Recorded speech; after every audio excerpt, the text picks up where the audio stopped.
你今天真好看，准备去哪儿？是在下约了小神君一起踏春品酒。怎么又是你？你这到底行不行啊？行行，听你的，来。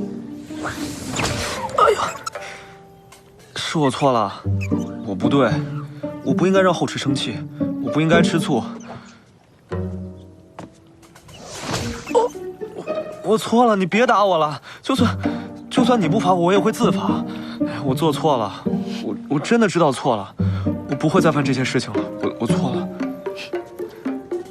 你不用罚我，我自己也。这么拙劣的苦肉计，你能不能走点心？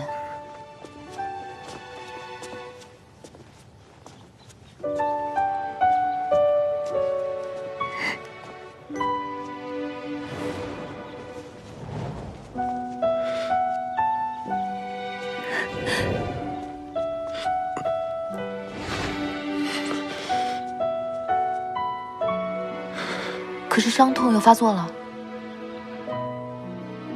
没事，后池，我今天是来给你道歉的。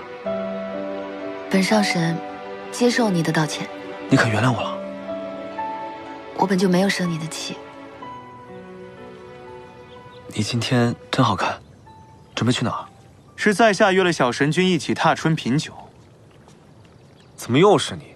不可能，后池不会跟你这种人踏春品酒的。不信，自己问。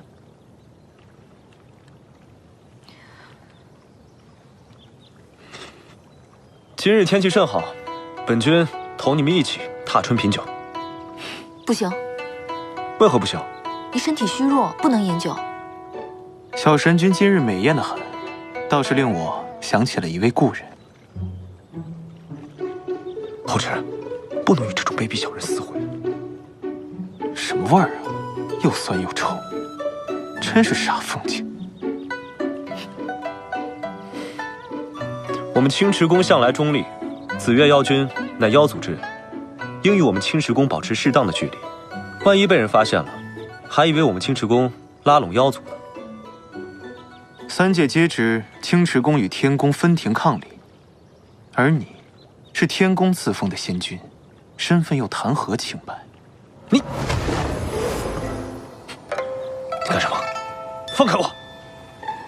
紫月妖君，酒宴已备好，请吧。请。后池，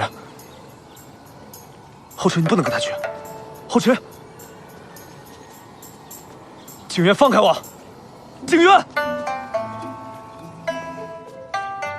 见他吃醋，你很开心？我哪有？